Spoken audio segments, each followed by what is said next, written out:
Bismillahirrahmanirrahim. Assalamualaikum warahmatullahi wabarakatuh.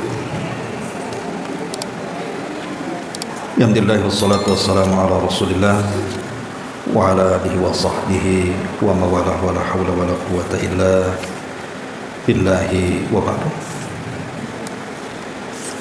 Alhamdulillah, segala puja dan puji hanya milik Allah Subhanahu wa taala. Salawat dan juga salam kita hadiahkan kepada Rasul kita Nabi besar Muhammad sallallahu alaihi wa ala alihi wasallam. Kita lanjutkan kajian kita, masih membahas Umdatul Ahkam, dan kita masuk pada bab yang ketiga tentang mengusap sepatu. Kita baca hadisnya. Anil Mughirah bin Syu'bah radhiyallahu anhu qala kuntu ma'an Nabi sallallahu alaihi wasallam fi safarin fa ahwaitu li anzi'a khuffaihi faqala da'huma fa inni adkhaltuhuma tahirataini famasaha alaihima. Dari Mughirah bin Syu'bah radhiyallahu anhu, dia mengatakan, aku pernah melihat bersama Nabi sallallahu alaihi wasallam dalam sebuah perjalanan. Aku pun turun untuk melepas kedua sepatu Nabi. Kemudian beliau bersabda, biarkanlah sepatu itu karena aku telah memakainya dalam keadaan suci. Nabi SAW lantas mengusap kedua sepatu tersebut. Kemudian hadis berikutnya, an Hudzaifah bin al-Yamani radhiyallahu anhu qala kuntu ma'an Nabi sallallahu alaihi wasallam fabala wa tawadda'a wa masaha ala khuffaihi mukhtasar. Dari Hudzaifah bin Yaman, dia mengatakan, aku bersama Nabi sallallahu alaihi wasallam dalam sebuah perjalanan. Beliau membuang air kecil, kemudian berwudu dan mengusap sepatunya. Hadis ini disampaikan secara ringkas. Baik, masyarul muslimat yang dimuliakan Allah Subhanahu wa taala. Dua hadis ini menjelaskan kepada kita tentang tata cara mengusap sepatu dalam berwudu. Dan dalam bahasa Arab disebut al-mashu alal khuffaini, mengusap di atas dua khuf. Mengusap dalam bahasa Arab adalah imrarul yadi al-mubtallati bila tasyilin. Jadi mengusap dalam bahasa Arab itu melewatkan tangan yang basah tanpa pengaliran air. Artinya kalau kita ambil air begini, maka airnya kita cepat-cepatkan begini. Jadi airnya tidak banyak, hanya basah saja di tangan. Jadi habis ngambil air, terus diciprat begini, baru diusap. Nah, itu namanya al-mashu dalam bahasa Arab. Adapun al-khuffaini, al-khuff huwa ma yulbas fir rajuli min jildin raqiqin. Jadi al-khuff alias sepatu adalah apa yang dipakai di kaki seseorang laki-laki dari kulit yang sangat tipis. Itu disebut dengan mashul khuffaini. Jadi mengusap dengan tangan yang tidak membawa air tapi basah kepada dua sepatu yang terbuat dari kulit yang tipis. Tetapi kalimat kulit ini tidak mesti yang disyariatkan itu sepatu dari kulit, tidak. Jadi semua yang dianggap sepatu secara adat istiadat walaupun tidak terbuat dari kulit, maka tetap disyariatkan mengusap sepatu.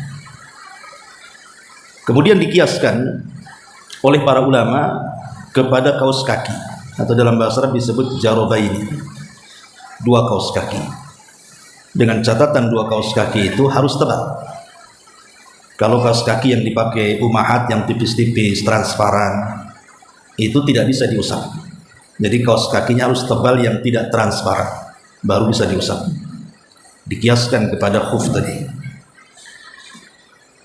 Di dalam hadis Mughirah ibn Syu'bah radhiyallahu anhu, di sini Nabi Shallallahu alaihi wasallam memberikan kepada kita satu rukhsah. Jadi mengusap sepatu itu bukan sunnah. Ingat ya, mengusap sepatu itu bukan sunnah. Hukumnya hanya mubah saja. Artinya boleh. Dan dia bagian daripada rukhsah, keringanan. Artinya kalau seandainya seseorang menyengajakan diri, saya ingin mencontoh Rasul, memakai kaos kaki yang tebal, kemudian diniatkan untuk menjalankan sunnah Nabi SAW, ini tidak benar. Karena mengusap sepatu atau kaos kaki itu bukan sunnah. Dia hukumnya boleh. Boleh diusap, boleh dicuci. Dan ini sebuah keringanan dari Islam. Dan Allah Subhanahu wa ta'ala sangat senang kepada seorang hamba yang menjalankan keringanan-keringanannya. Artinya tetap dapat pahala. Karena Nabi SAW yang mengatakan seperti itu, innallaha yuhibbu an yu'ta rukhsah. Allah senang kalau seandainya rukhsahnya itu dilakukan manusia. Dan ini menunjukkan tentang kemudahan dalam Islam. Islam ini agama yang membawa kemudahan, tidak mempersulit umatnya. Karena terkadang kalau kita melihat di zaman Nabi, dengan perjalanan yang tidak bisa ditempuh dengan zaman sekarang yang jauh pun bisa dalam waktu singkat, itu akan merepotkan kalau setiap wudu dicopot sepatunya. Karena juga perjalanannya dengan unta dan begitu seterusnya, makanya diberikan kemudahan. Tetapi kemudahan ini tetap berlaku. Dari Nabi SAW, dari zaman Rasul sampai hari ini tetap berlaku kemudahan tentang mengusap kedua sepatu atau kedua kaos kaki yang tebal itu. Nah, di sini Mughirah ibn Syu'bah radhiyallahu anhu, beliau menceritakan satu kisahnya bahwa dia pernah bersama Nabi dalam sebuah safar.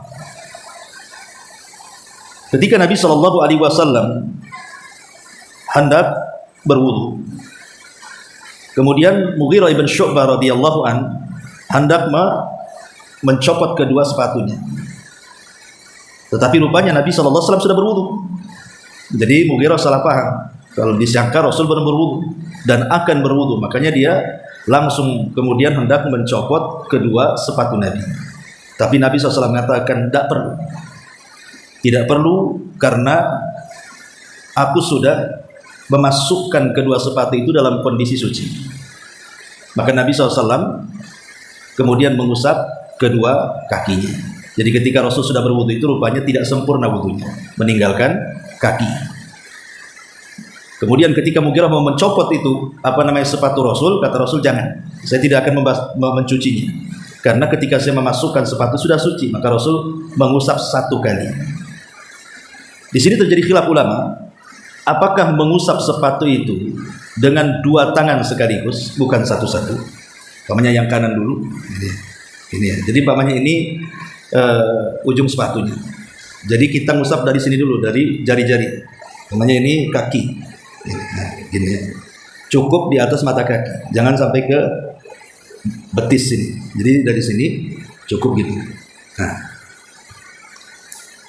Al-Imam Ibn Utsaimin rahimahullahu taala, beliau memfatwakan kalimat famasah alaihima, maka Nabi SAW mengusap keduanya, ini memiliki makna bersama. Jadi ketika mengusap itu sama-sama, yang kiri megang kaki kiri, yang kanan megang punggung kaki kanan, jadi sekaligus begitu. Itu menurut Imam Ibn Utsaimin rahimahullah ta'ala. Tetapi menurut ulama yang lain mengatakan boleh dari kanan dulu kemudian kiri.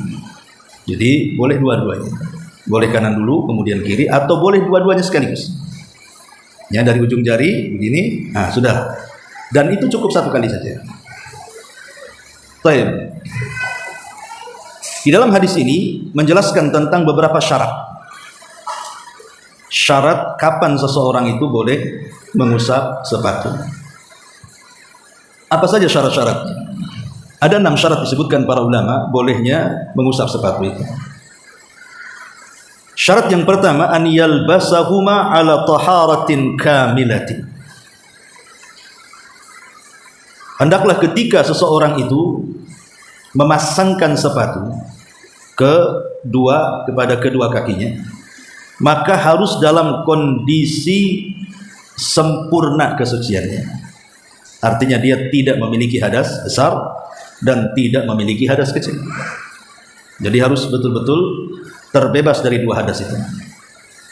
Berarti dia kalau memang punya hadas besar, ya mandi junub. Kalau dia punya hadas kecil, ya berwudu dengan sempurna. Kemudian yang kedua, an yastatira mahallul fardhi wa huwa kullul qadamaini ma'al ka'baini. Sepatu yang dipakai itu harus menutup kedua mata kaki. Kalau seandainya seseorang memotong sepatunya di tumitnya dan nampak tumitnya, maka itu tidak dikatakan sepatu. Jadi kalimat khuf dalam bahasa Arab adalah sepatu yang menutup kedua mata kaki. Kalau tidak menutup kedua mata kaki namanya sandal. Itulah perbedaannya, sandal dengan sepatu. Jadi kalau sepatu menutup bukan hanya punggung daripada kaki, tetapi sampai ke mata kaki. Kalau sampai kemudian di bawah mata kaki, maka tidak dianggap sepatu, dia adalah sandal. Ini yang kedua. Kemudian yang ketiga, an yakuna thabitaini 'alal qadamaini. Penutup punggung sepatu itu dia harus menyatu dengan bawah sepatu. Ya, bukan dipasang gitu ya. Dia memang nyatu antara punggung dengan bawah, ya kayak sepatu-sepatu.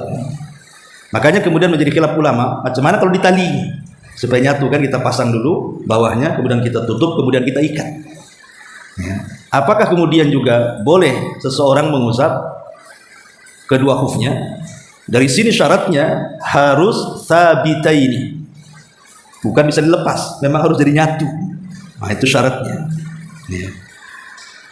Kemudian yang keempat, an yakuna mubahaini. Kedua sepatunya harus mubah. Tidak boleh sepatunya mengandung yang haram, seperti sepatu hasil curian atau sepatu gosok. Ya, gosok itu artinya mengambil tanpa izin walaupun mau dikembalikan. Itu gosok namanya. Ini tradisi gosok paling banyak di pesantren biasanya. Ini sudah saya mana ini? Tentu diambil kawannya. Ya. Masalahnya semua sama swallow aja semua kan. Ya. Jadi tidak boleh kemudian sepatunya itu dari hasil curi ataupun gosok, ataupun terbuat dari hal-hal yang diharamkan. Seperti bagi laki-laki tidak boleh kain sutra, ataupun dari kulit-kulit yang memang diharamkan, kulit babi, kulit anjing dan yang semacamnya. Jadi harus mubah betul-betul sepatunya. Sebab kalau sepatunya mengandung haram tidak boleh. Ini syarat masalahnya. Ya. Kemudian yang kelima, an yakuna tahiratain.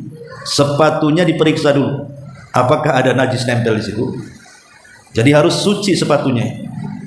Tidak boleh kalau nempel najis di situ, entah injak kencing atau nginjak kotoran manusia atau nginjak najis yang lainnya, maka tidak boleh diusap. Karena itu syaratnya sepatunya harus suci. Ya. Kemudian yang kedua, an yakuna safiqaini. Sepatu zaman sekarang kan ada yang tipis sekali, transparan gitu ya. Ada yang berlubang-lubang. Enggak boleh. Jadi harus betul-betul tebal dan tertutup. Enggak boleh sampai sepatu yang ada lubang-lubangnya atau transparan gitu. Betul-betul tertutup. Nah, inilah 6 syarat yang disebutkan para ulama. Jadi ketika memasang, kita sudah harus suci dari hadas besar dan hadas kecil, alias kita sudah mandi junub dan berwudu, baru kemudian dipasang.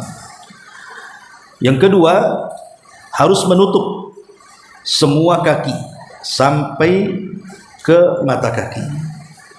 Kalau di bawah mata kaki namanya sandal. Yang ketiga, harus nempel antara punggung sepatu dengan bawah alas sepatu. Mungkin dijahit gitu ya. Dan sekarang kan biasanya sandal-sandal sepatu-sepatu yang nganga itu kan, karena mungkin kualitasnya buruk, lemnya juga kurang kuat, kadang-kadang nganga mau makan siapa di situ kan. Kadang-kadang kan disol tuh. Itu tidak ada masalah kata ulama. Karena kan nanti jadi nyatu lagi kan. Kalau ditali kan nanti talinya lepas. Ya, kalau disol kan memang diikat kan. Itu berarti memang sudah nempel dengan bawahnya. Ya. Kemudian juga harus mubah. Bukan sepatu curian, beli dari hasil korupsi, beli hasil nipu, hasil gosok, atau benda zatnya itu haram. Mungkin pakai kulit babi, kulit anjing, ataupun dari sutra bagi laki-laki, maka tidak boleh. Kemudian yang kelima, sepatunya harus suci, tidak boleh nempel najis di situ. Dan yang terakhir, harus tebal, tidak transparan. Kalau itu bentuknya kaos kaki. Ya, kalau sepatu rata-rata sih kalau sepatu tebal-tebal lah. Tapi ada juga saya pernah lihat sepatu itu transparan, ada yang lubang-lubang gitu ya. Ya, mungkin kalau kaos kaki ya memang kebanyakan yang dipakai umat kan ada yang suka yang tipis-tipis tampak ya. Maka harus yang tebal kaos kakinya baru boleh mengusap sepatu. Nah, itulah sebagian daripada syarat yang disebutkan para ulama tentang masalah kapan seseorang itu mashul khufain. Taib. Lalu berapa lama seseorang itu boleh mengusap sepatu setelah dia niat? Harus ada niat ya, tetap niat. Ketika berwudu kita niatkan bahwa setelah wudu ini maka saya akan mengusap baik sepatu atau kaos kaki. Para ulama mengatakan tentang berapa lama. Maka dalam hadis Nabi SAW mengatakan bagi seorang musafir maka diberikan waktu 3 hari 3 malam. Bagi seorang musafir 3 hari 3 malam. Pamannya umroh lah ibu ya. Mau umroh kan jauh tuh. Nah, secara otomatis maka terkadang ada kesulitan. Makanya sebaiknya kalau mau safar jauh, tidak mesti umroh, atau mungkin pikir nanti kesulitan mau melepas kaos kaki di tengah umum, ya, maka sebaiknya dari rumah berwudu, pasang kakinya, niatkan mau masuk khufain. Sehingga ketika di tengah perjalanan kan tidak usah copot-copot sepatu, copot-copot kaos kaki kan, cukup diusap sekali saja, nah begini, ya, di atas mata kaki. Tapi bagi seorang yang mukim hanya boleh 1 hari 1 malam saja. Pamannya ibu, kan ada. Saya pun sering merasakan kalau lagi demam itu kan apa istilah gregesnya. Itu kalau pijak keramik itu kayaknya gimana gitu ya. Kalau orang sakit kan pijak keramik kedinginan tuh kayaknya malas gitu. Nah, boleh kita ini menggunakan rukhsah ini di rumah pakai kaos kaki tebal. Ya, tapi syaratnya berwudu dulu. Ya, setelah berwudu sempurna baru dimasukkan kaos kakinya dan niat akan mashul khufain. Maka dibolehkan 1 hari 1 malam, tergantung jamnya. Jadi ibu kalau masuknya jam 7 gitu ya, jam 7 pagi, nanti jam 7 pagi besok berarti sudah selesai itu. Harus mulai lagi wudu lagi, lepas wudu lagi, masukkan. Ya. Jadi kalau seorang musafir cuman 3 hari 3 malam dan mukim 1 hari 1 malam. Itu berdasarkan hadis Nabi SAW, yamsahul musafiru thalathata ayyamin wa layalihinna. Seorang musafir boleh mengusap 3 hari dan 3 malam. Adapun seorang yang mukim, maka Nabi SAW mengatakan cukup 1 kali saja.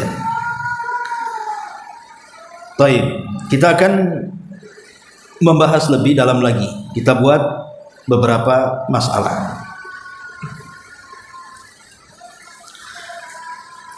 Masalah yang pertama bicara soal pembatal mashul khufain. Pembatal mashul khufain ini mencakup seluruh pembatal wudu.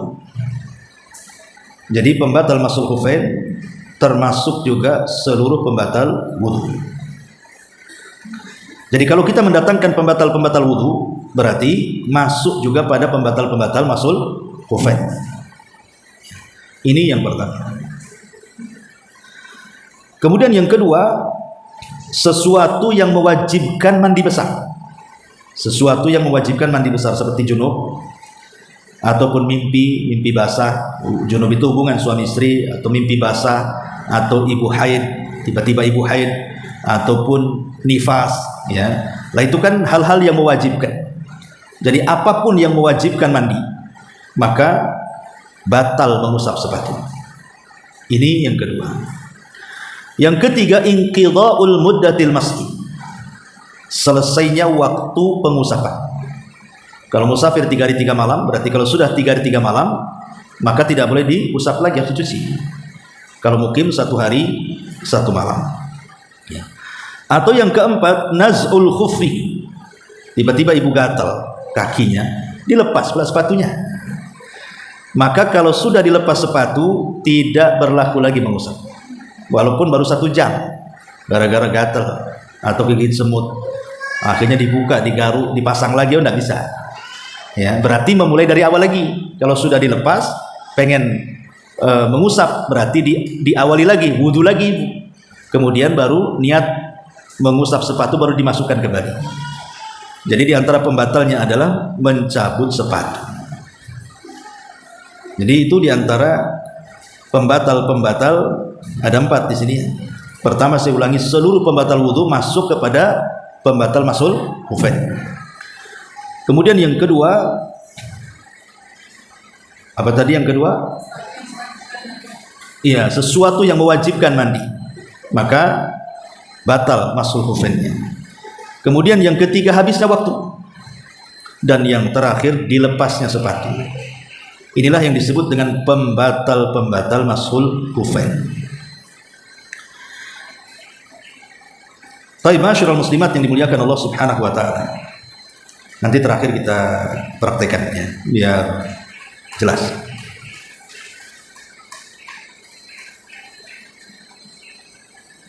Yang kedua, beberapa masalah. Masalah yang pertama, apakah kemudian disyaratkan di sini hal yushtaratu li jawazil masih alal khuffaini an yudkhila rijlaihi fihi ma ba'da tamamil wudu? Apakah disyaratkan mengusap sepatu itu harus sempurna betul-betul wudu?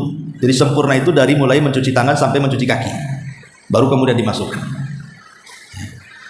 Ataukah ketika mencuci kaki dulu yang kanan baru dimasukkan sepatunya, kemudian mencuci kaki yang kiri baru dimasukkan sepatunya satu-satu? Ini yang dibahas oleh para ulama. Imam Malik rahimahullahu ta'ala dan Imam Syafi'i mengatakan tidak boleh seseorang itu memasukkan sepatu satu-satu. Artinya satu-satu itu dicuci dulu kaki yang kanan, kemudian baru dimasukkan sepatunya. Dicuci kaki yang kiri, baru dimasukkan ke sepatunya ke kiri. Bukan begitu caranya, kata Imam Malik dan juga Imam Syafi'i dan juga Imam Ahmad. Jadi harus total dulu sempurna wudunya. Tidak boleh satu-satu, sempurnakan dulu mencuci kaki dua-duanya, baru selesai pasang sepatu. Tetapi Abu Hanifah dan juga Imam Ats-Tsauri, Sufyan Ats-Tsauri, dan ini yang dipilih oleh Imam Ibnul Munzir dan juga Syekhul Islam Ibn Taimiyah rahimahullahu taala. Maka seseorang dibolehkan kemudian memasang satu-satu, tidak ada masalah ya. Baik suci secara sempurna ataupun dipasang satu-satu, maka tidak ada masalah. Dan ini kan masalah khilafiyah ya, berarti bisa dilakukan dua-duanya. Ini masalah yang pertama. Masalah yang kedua, seandainya seseorang itu terhalangi wudu, tidak bisa menggunakan air, otomatis tayamum kan? Apakah berlaku masul khufain itu pada tayamum? Pamannya nih, ibu tidak bisa menggunakan air karena tidak ada air, atau karena mungkin sakit, atau kata dokter dilarang, tidak boleh terkena air, dan begitu seterusnya. Intinya terhalangi air, atau mau beli tapi harganya mahal gitu. Akhirnya ibu tayamum. Ketika safar ibu tayamum, mudah-mudahan nanti sampai di sana ada air ya. Maka ulama mengatakan tidak ada syariat masul khufain pada tayamum, karena tayamum itu anggota badannya hanya 2 saja, muka dan tangan ya, muka dan tangan saja kan, tidak mengusap kaki. Sementara wudu itu dia ada 4 kan gitu, ada 4. Pertama mencuci wajah, yang kedua tangan, yang ketiga mengusap kepala, yang keempat kaki. Dari sini kita tahu bahwa masul khufain itu pengganti pencuci kaki. Maka karena dia sebagai menggantikan mencuci kaki, maka tidak ada syariat masul khufain itu dalam bab tayamum. Dia hanya ada dalam bab wudu saja. Ini masalah yang kedua. Kemudian tentang batasan. Tadi saya sudah jelaskan batasan sepatu itu harus menutup mata kaki. Masalah yang lain, bagaimana kalau seandainya sepatu itu ada robeknya sehingga nampak kulit kakinya. Lain kalau umpamanya dilapis dengan kaos kaki, kan nggak nampak kulitnya kan. Ya. Maka para ulama mengatakan kalau robek, maka tidak disyariatkan masul khufain. Kenapa? Karena nampak bagian wudunya. Berarti yang bagian wudu itu harus dicuci. Ada nampak kan? Ya. Dan tidak mungkin menggabungkan antara mengusap dan mencuci. Makanya sebagian ulama mengatakan sepatu yang robek sehingga nampak kulit kakinya, maka tidak disyariatkan untuk mengusap. Satu pendapat. Tapi pendapat yang lainnya bahwa, dan ini pendapat jumhur malah, dibolehkan selama itu disebut sepatu. Walaupun robek, kalau itu masih disebut sepatu, tidak berubah menjadi sandal, maka masih boleh untuk diusap. Jadi sebagian ulama mengatakan seperti itu. Artinya memungkinkan dipakai lah, bukan sepatu rusak gitu ya. Ini dua pendapat juga, ada yang membolehkan, ada yang tidak membolehkan. Adapun apakah harus niat? Maka ulama mengatakan sunnah saja niatnya, karena dia bagian daripada wudu. Sehingga niatnya niat wudu, bukan niat mengusap sepatu. Maka dia tidak dimasukkan dalam rukun. Tapi ulama mengatakan sunnah saja hukumnya. Sekalipun tidak niat, maka sah mengusap sepatu. Karena itu hukumnya sunnah. Tidak sampai kepada rukun. Karena itu bagian daripada masuk dalam rukun wudu. Nah, ini beberapa masalah. Sekarang masalah berikutnya, bagaimana kalau seandainya lupa, ibu sebenarnya sudah 4 hari. Berarti kan sudah lewat kan? Kalau kan musafir kan sehari 3 hari 3 malam. Ini ibu sudah masuk ke 4 hari, secara otomatis dari pembatal mengusap sepatu itu kan dengan habisnya waktu kan. Dan waktu musafir itu 3 malam. Ibu lupa, disangka ibu masih 3 hari, akhirnya berwudu kemudian mengusap sepatu. Lah ketika ibu hendak sholat, Allahu Akbar, dalam sholat ingat, lah ini kan sudah habis mengusap sepatu karena saya sudah 4 hari. Apakah dilanjutkan sholatnya atau dibatalkan? Maka para ulama mengatakan dibatalkan sholatnya, karena dia sholat tanpa wudhu hakikatnya. Karena diantara salah satu syaratnya adalah tidak boleh habis masa tenggang mengusapnya. Kalau sudah habis berarti masuk pembatalnya. Berarti sudah batal tuh masul khufain. Kalau sudah batal berarti dia harus mencuci kaki. Maka kalau seandainya lewat batas waktu kemudian masih diusap, maka tidak sah wudunya, secara otomatis tidak sah sholatnya. Jadi harus diperhatikan waktunya juga. Nah, ini juga diantara pembahasannya. Kemudian juga seseorang yang mencabut sepatunya, dan dia tidak mendatangkan pembatal-pembatal wudu, tidak kentut, ya tidak berak, tidak apa gitu kan, masih suci. Kemudian dia ingin mengulangkan habis waktunya. Apakah wudu lagi ataukah cukup dicabut kemudian dipasang lagi? Kan dia masih suci kan? Berdasarkan hadis ini, zahirnya adalah Nabi SAW ketika hendak dicabut sepatunya kata Rasul, jangan, karena saya dalam kondisi suci. Nah, ini sudah habis masa waktunya dan dia masih suci. Apakah kemudian wudu lagi dan mencuci kakinya baru memasukkan kembali, ataukah cukup dilepas dipasang lagi karena dia sudah suci kan gitu ya? Maka ulama mengatakan tetap tidak boleh, dia harus berwudu. Tidak boleh tetap berwudu, karena di antara pembatal wudu adalah mencabut. Kan tadi sudah disebutkan di antara pembatalnya mencabut. Kalau sudah dicabut batal semuanya, berarti harus berwudu lagi dia. Ya, maka ini di antara hukum-hukum yang berkaitan dengan mashul khufain. Ya. Jadi saya praktekkan sedikitnya. Ini ya. Jadi ini kaki, umpamanya pakai sepatu, maka pusatnya begini. Nah, dari sini, nah, itu saja. Ya, jadi ini tangan yang ini ke kiri, ini ada patah ini. Jadi ini di sini. Nah, sudah ada sini. Tidak perlu sampai ke atas. Cukup saja di atas.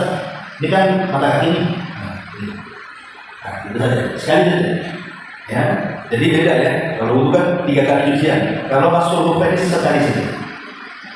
Dan ingat, ketika bapaknya ini ambil air, ya, ambil airnya. Kalau wudhu kan ambil air dicuci, kalau ini ambil air kemudian diperciki. Nah, jadi airnya sudah ada lagi, sisanya kelembaban air tadi. Karena kalau pakai air sudah mencuci nanti ya. Nah, mengusap tadi sudah saya jelaskan, dia mengusapkan tangan yang basah tanpa banyak air. Jadi makanya ambil air langsung begini, langsung diusapkan lagi. Nah, paham ya?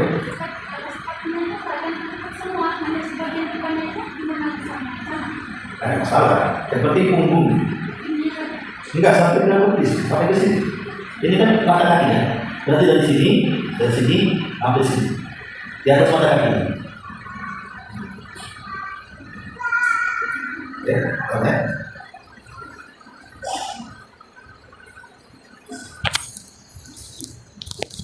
Jadi mengusap itu sebagaimana berwudu juga kan dia sampai mata kaki, artinya di atasnya mata kaki. Maka mengusap juga sama di atas mata kaki sedikit, tapi tidak sampai ke betis.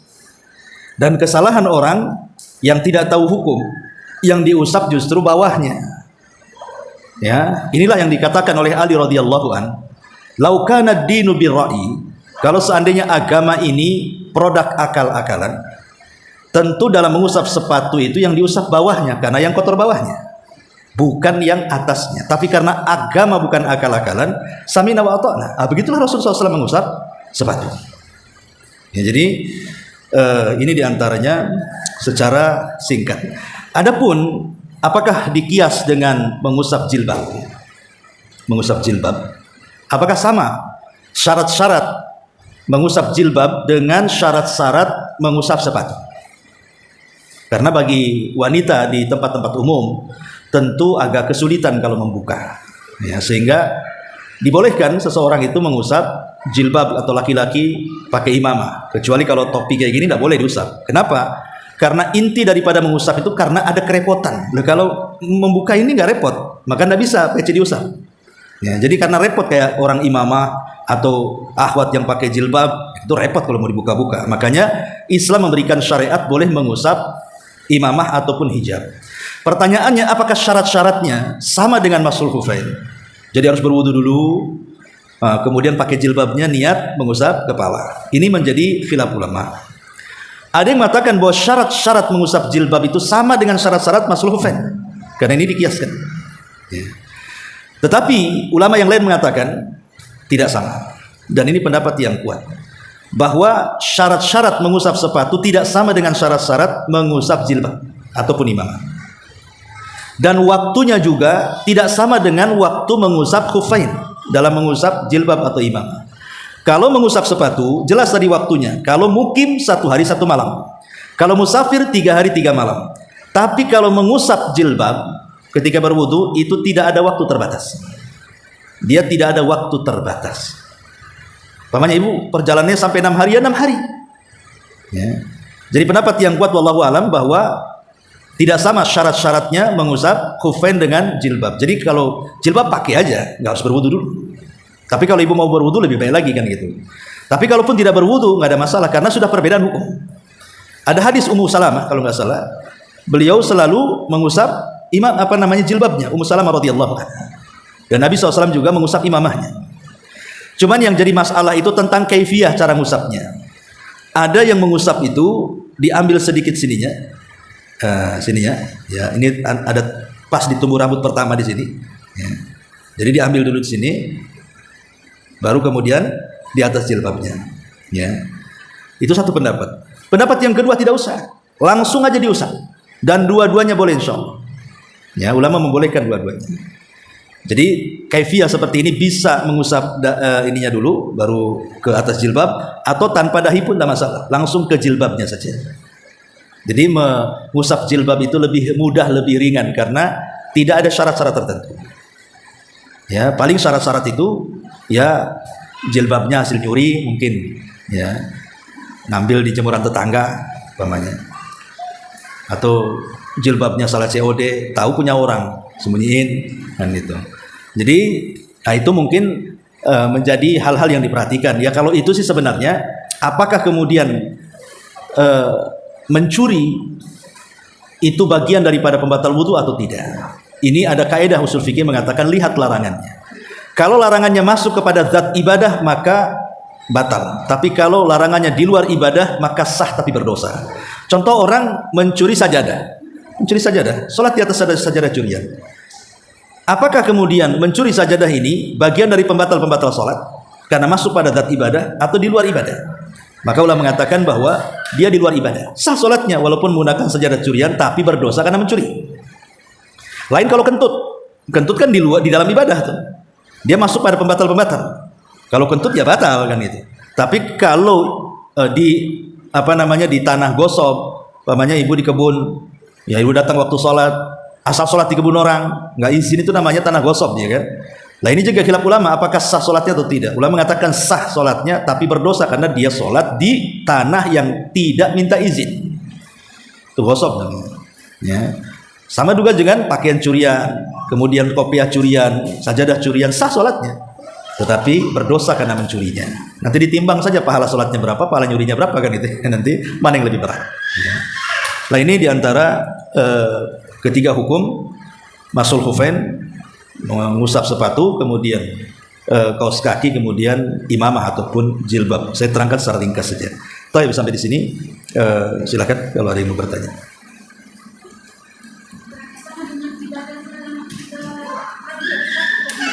Bentar Om, nggak dengar.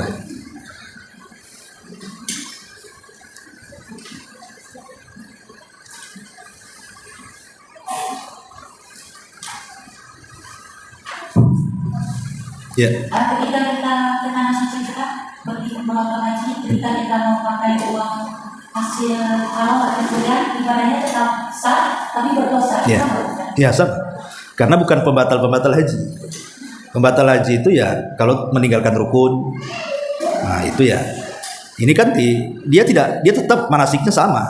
Rukun-rukunnya, syarat-syaratnya, wajib-wajibnya dilaksanakan. Sah hajinya. Sah hajinya tidak ada kaitan dengan pahala dan tidak ya. Seperti artis itu kan yang memakai uang hasil.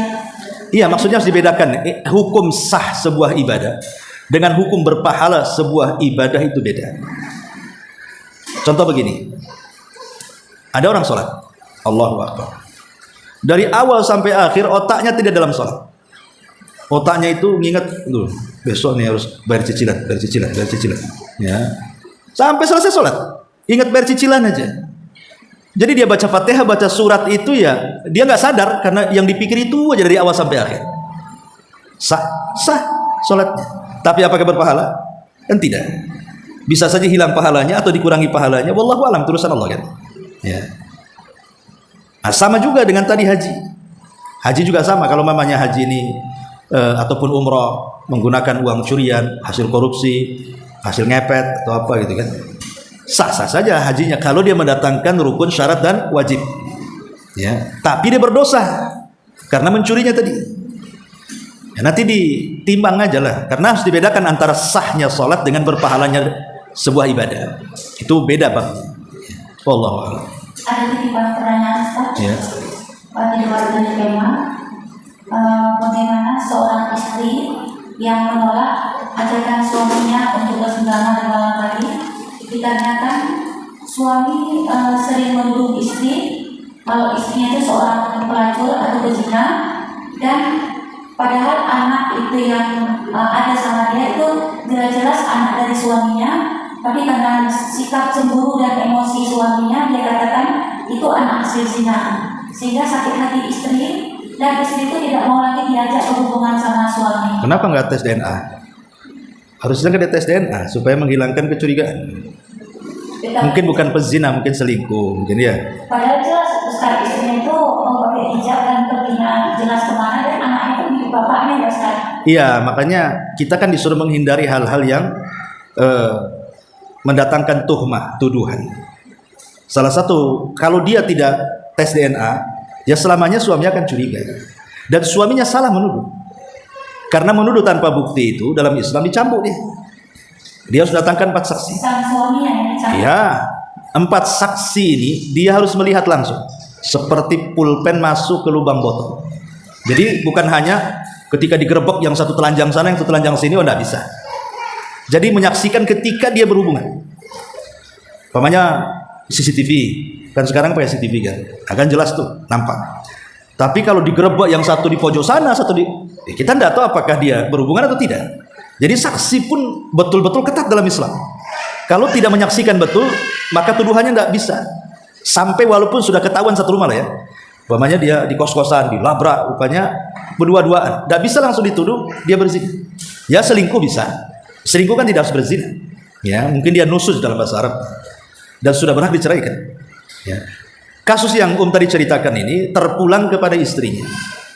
Terpulang kepada istrinya karena dia sudah menuduh. Kalau sudah menuduh, buktikan kalau dia berzina. Karena yang dituduh itu cukup bersumpah dalam Islam. Jadi tidak harus mendatangkan apa-apa. Buktikan, minta buktikan, ajak suaminya tes DNA. Dicocokkan antara rambut si suami dengan rambut anaknya kan nanti dites tuh. Jadi yang membuktikan itu yang menuduh bukan istri. Lah kalau seandainya terus-terusan dituduh, ya berhak istri menolak, tidak ada masalah. Nggak ada masalah menolak. Karena dia harusnya punya hak dari suaminya dalam bentuk wa ashiruhunna bil ma'ruf. Kan dalam rumah tangga itu kaidahnya cuma satu, wa ashiruhunna bil ma'ruf.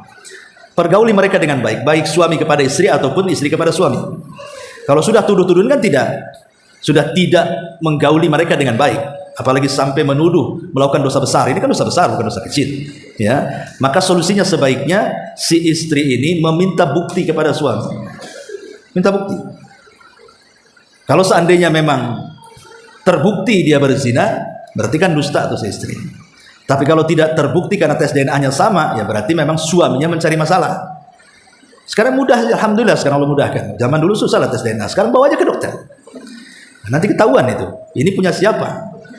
Ya, ternyata bukan punya dia. Nah, lihat dari suami tetangga 5 orang itu, mana yang mirip? Tarik dia. Tes DNA, kan gitu. Ustaz, masih sambungan yang tadi. Iya. Ketika dalam keadaan normal ya Ustaz, si suami ini memang mengaku itu anaknya, tapi ketika dia dalam keadaan marah dan cemburu yang tidak tahu-tahu cemburu buta gitu, itulah dia katakan, dia sering mengatakan. Nggak bisa, itu tuduhan serius dalam Islam. Oh, jadi tetap. Itu dosa besar karena ada hadis, ada Quran, ada Qurannya, ada hadisnya. Yeah. Tentang tuduhan wanita baik-baik dianggap pezina itu ada babnya sendiri dalam Al-Kabair, dosa-dosa besar. Imam Zahabi menyebutkan dalam kitab Al-Kabair itu salah satunya menuduh wanita baik-baik berzina. Ya. Karena tidak bisa, contoh ini Bu, contoh saja. Ibu punya tetangga. Tetangga ini pakaiannya ya kayak wanita nakal, pelacur gitu kan. Pakai rok mini, kemudian dandanannya menor, keluar malam-malam, kemudian pulang subuh. Itu saja tidak bisa dituduh pezina. Jangan ibu katakan, itu kerjaannya zina. Tidak bisa. Lebih menyaksikan dia menjual diri berzina. Kemudian juga ada saksi nggak Pak? Kalau nggak ada saksi jangan. Ya, tidak boleh seseorang menuduh sembarangan. Itu yang jelas-jelas nampak lah gitu ya. Pakaiannya seperti wanita remang-remang, wanita malam-malam, wanita nakal kan. Itu saja tidak bisa kita tuduh.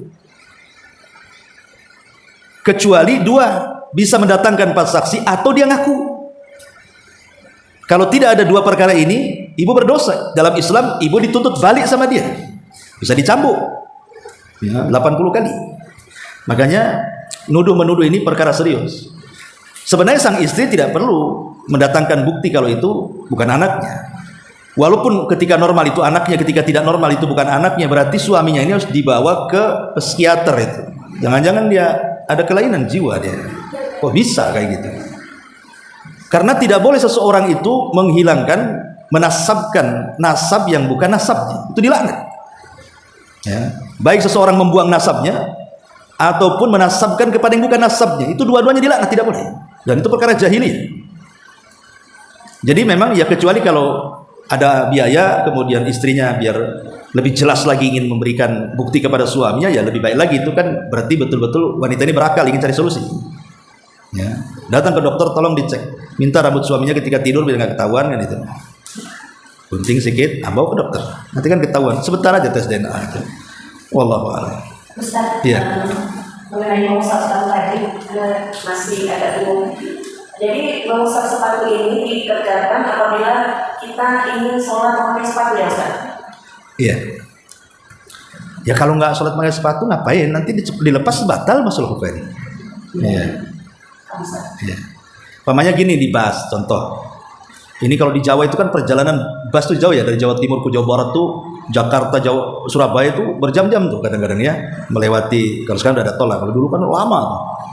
Lah dalam kondisi-kondisi seperti itu kan otomatis walaupun kemudian berada di berhenti sebentar di terminal, ya, kemudian bus nggak bisa sholatnya. Udah ambil wudhu dulu, masuk ke bus, sholat di bus.